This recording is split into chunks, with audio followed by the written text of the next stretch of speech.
Hey guys, this is our second solo episode, although it's not really solo because I've got Sarah here with me. But this is all going to be about my approach to wellness, and I think it's interesting, hopefully. You guys will be the judge of that, to kind of go in on all my wellness tips, what works best for me, things that I've tried, things that I haven't got on with, and things like that. So let's kick it off. I've got Sarah here with me, and so she is going to be my interviewer. Let's start with the biggie, mints. Oh yeah, that is a major biggie. It is a big thing that I think about at the moment, and that is mints. And some of you may know, I, up until a few months ago, never ate meat or dairy or eggs. I still don't eat dairy or eggs, but I had this burning desire to eat mince. And obviously everyone that I was telling was saying that I was maybe pregnant, and I think I was just low iron, to be honest. So I just really leaned into mince. And so I would go and get my mince from the butchers, and I'm loving it. My body is responding really well, and I'm a big believer, when I wasn't eating meat. And what made you decide not to eat meat to start with? So to start with, I lived in Switzerland at the time, and I have rheumatoid arthritis. So I had major flare-ups at that time. So I was kind of just trying everything. So I cut out dairy and meat, and it had such a great effect at that time. And that was, I don't know how many years ago now when I cut it out, maybe 7 years ago. And it's exactly what my body needed then, and it worked really well for me. It really did reduce my inflammation.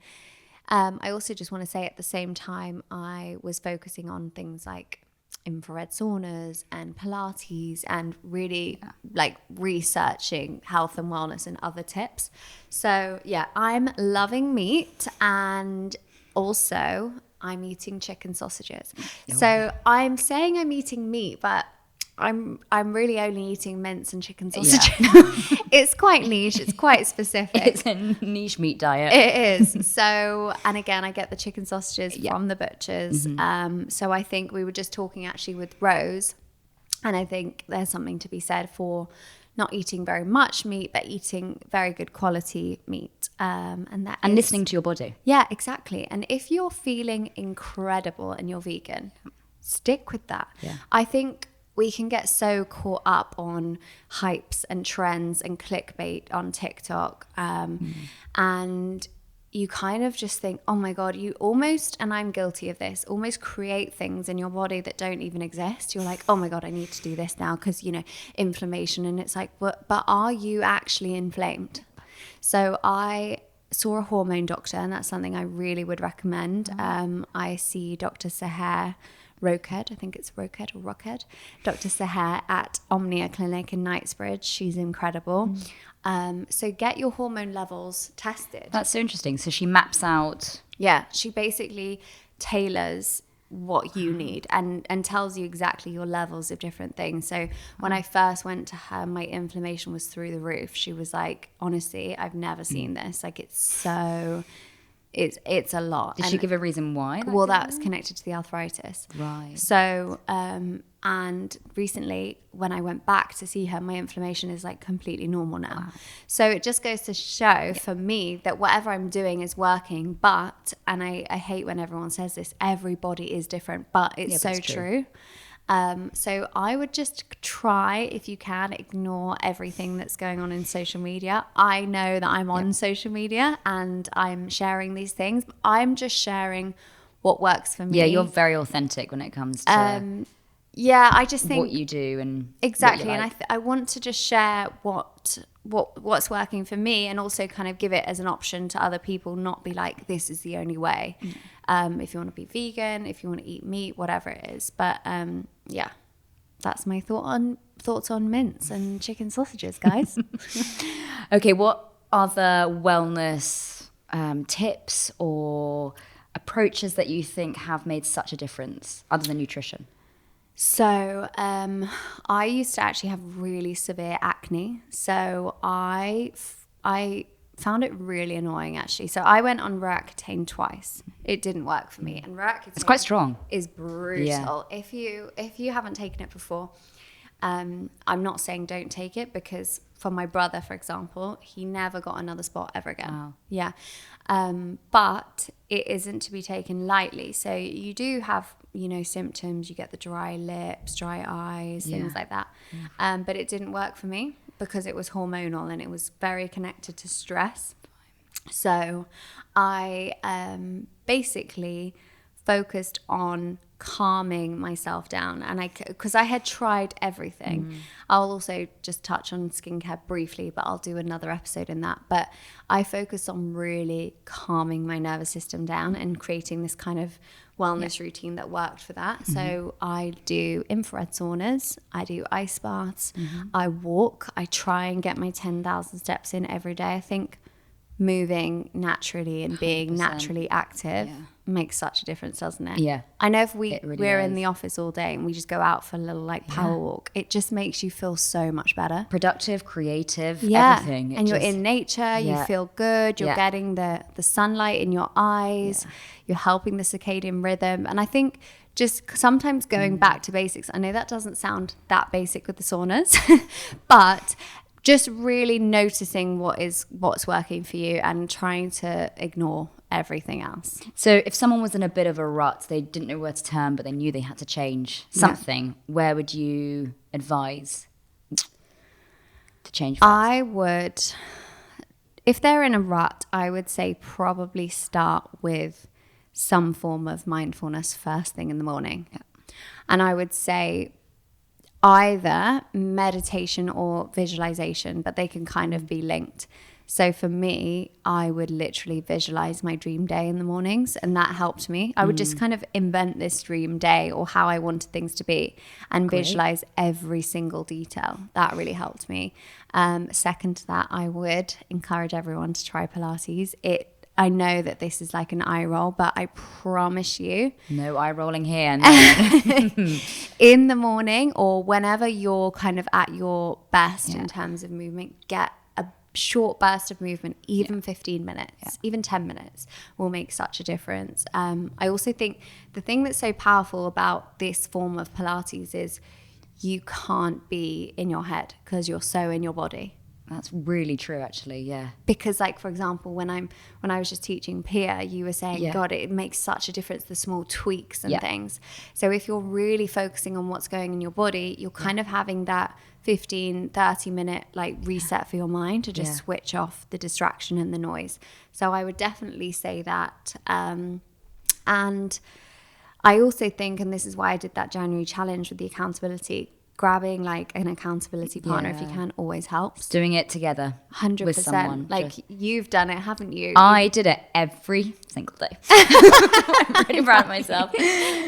Every single day. And I was a real like hit cardio person, and now I'm transformed. Like I completely see I love that. the benefits of Pilates now. I and really do. you would message Rebecca every day and be like, Rebecca, I'm on the have mat. you done your workout? Hello. She's like, leave but me alone. it really works, doesn't it? Yeah, because if you have a friend really that's does. done it, you're like, oh, you almost feel like you're letting them down. Yeah, I think and she did it reluctantly. And yourself. So yeah, my approach to wellness, and actually and you're going to laugh because it all boils down to the blue zones. Here we go. I love blue zones. blue zones. I love them. Blue, blue, blue. I think there is just something about back to basics, health and wellness. Totally. And we all get so caught up in, if you are not doing this, then I don't know what to tell you. I give up. If you can't do this, then and it's like, no. It's really noisy, isn't it? Look at that old lady in their Netflix documentary in Sardinia who was in her 80s or 90s, drinking a glass of wine every day, eating her bean soup, walking uphill, meeting her friends. And I think there's so much to be said for community. Sense of belonging or purpose. They called it tribe, didn't they? And it was so lovely. That like is find it. your tribe. Yeah, exactly. It was great. And that's why I'm also really passionate about doing the social club events, because when you have that solid tribe I really believe you're a sum of the 5 closest people around you, and you really absorb that. It's like if you were exposed, so let's take your Instagram feed, for example. If you follow loads of negative people, and that's what you're exposed to every single day. Yeah. By the end, you're going to be so drained, so negative. What's the point? No focus, no inspiration. Versus if you follow people that really inspire you, really lift you up, fuel you, give you that energy, you're going to be like, woo, let's go.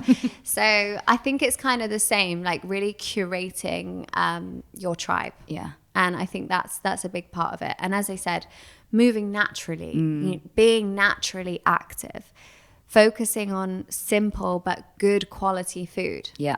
Being around your loved ones. Things like that are really at the core, because and I know that I am in the wellness industry and I know that I talk about wellness, but I've always been of the view that wellness is balance. Like, that's why I did the Pilates season challenge in December. Because, we actually started the challenge with like the biggest Margaritas. night in December. I'm still recovering from that hangover. And I just wanted it to be like, yes, we are all health and wellness girlies, whatever you want to call it. But we're also drinking 3 margaritas every now and then on a night out. And I think that's refreshing. Yeah, it's just important to have that balance and to just give yourself a break. I'm not saying that everyone has to go out and drink, obviously. I'm just saying, but if you do, it's exactly a balanced life. It's 100%. And if that's what makes you happy, like tonight or tomorrow night is a good example. I'm going for a wine dinner with my boyfriend. He's like obsessed with wine, and we're probably going to get completely wasted. And that's okay. And that's completely fine. And that's okay. So I just think it's all about balance, and you've got to think about and choose those things. So choose the things that are going to give you a lot of enjoyment, because the serotonin and the endorphins you get from those moments will outweigh And that could be picking who you're seeing that day, like with someone, anything. With your boyfriend, going out. And also having a like, dessert. And trying to do social things with friends that are a bit different, like going for a walk or playing paddle. Like, I've loved getting into paddle and having that active, like another form of exercise, but we're socializing, or play backgammon or whatever it might be. I think, the social side of things and that community is so important. Also, matcha is a big part of my approach to wellness, and that's a genuine point. It is so high in vitamin E and vitamin C, which are amazing for your skin. So my skin has completely transformed. I have 2 or 3 matches every day. Wow. It's also got chlorophyll in there, so really high levels of chlorophyll, which is great for anti-inflammatory purposes. I've lost my words. And there's L-theanine in there, which is incredible. I think L-theanine and creatine are going to be the biggest supplements of the year. I'm putting it out there now. Getting in there in February, guys. But I think L-theanine is the most, this is completely my opinion. For me, it's been the most powerful supplement for my mind. And matcha is very high. It has very high levels of L-theanine. That's why you don't get the spikes and crashes. So it just levels you out, calms you down, and also keeps you focused. And when would you have creatine? Oh, creatine. That's another approach to wellness.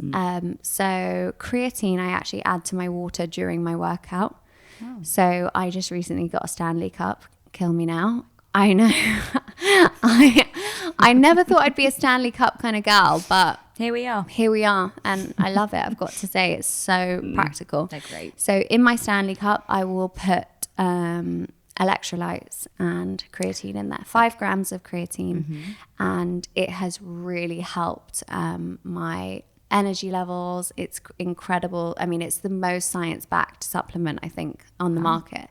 And great for bone density as you're getting older, for everyone basically, to prepare yourself for that. Great for focus, brain power, energy, all those kind of things. Wow. What can't it do? I know. And I have to say, I've noticed such a difference in my muscle tone since taking it. So I love creatine. And don't be scared that you're going to get puffy or whatever people are saying, or be a bodybuilder. Bodybuilders, I can assure you, are not taking 3 to 5 grams of creatine. They're probably taking a hell of a lot more, and potentially doing other things. Oh, too, right. So so that's their thing. I would, I mean, to a bodybuilder, that's an athlete. Like, they are doing other things that help them. So, I think creatine has been incredible. And you mentioned electrolytes. Yes, I love electrolytes. I also drink a lot of coconut water, which is a natural form of electrolytes. Great for a hangover, guys. That's a big tip. A banana. I always love a banana on a hangover. So if you do your smoothie with banana, electrolytes. I know that that's random, banana on a hangover. People are like, I'm thinking Big Mac, but okay. I was going to say, I'm not sure that's my go-to. I just think bananas are just what I need on a hangover. Like almond butter, banana toast. Oh, yum. That's nice. But yeah, electrolytes, really good for hydration. Yeah. And yeah, I think my overall approach is just real serious balance. Yep. And not, I mean, and I've got to put a lot of this down to my boyfriend. He has really helped me because before I would be the one that's like, oh my God, I need to get to bed early. I'm going to wake up. I'm going to wake up early. And if I fall asleep this second, I'm going to get this amount of hours sleep. And he's just like, chill the hell out, Bryony. That's like, such a nice mindset. He's just leveled me, yeah. really grounded me, calmed me down. Yeah. He's like, Bryony, you've got a half an hour live class tomorrow morning. He said, if you don't sleep a single second tonight, you will still perform at your best for half an hour. It's fine. And I'm like, that is good advice. So he just kind of just like calms me down. Yeah. So I've just been less about my routines. Yeah. This year is actually more, I am a routine kind of girl, but it's more about relaxing on my routines and being a bit more flexible. I was just about to say, it's being agile. With your routines. And also with travel, like just... You have to be. Yeah. And just find the things that make you feel your best. Anyway, I hope that was okay. Do you have any other questions for me, Sarah? I don't think so. I'm just trying to think if there's anything else. Oh, what about reading? Oh yeah, I'm like really into reading and learning and all those kind of things, because I think that helps your mindset too, and I think having a strong mindset really helps. What book with are you everything. Reading at the moment? I'm reading Build a Storytelling Brand. Oh, it's so good. So it's more business focused rather than mindset or anything like that. But in terms of mindset, I'm very kind of tough love to the point. No Excuses is the book I love. Feel the Fear and Do It Anyway. Another great book. Atomic Habits, another great book. If you want to become a morning person and you're not a morning person, The Miracle Morning is very good. 5 a.m. Club. The Power of One More, really good book by Ed Milet. It's just about going that extra mile in everything you do.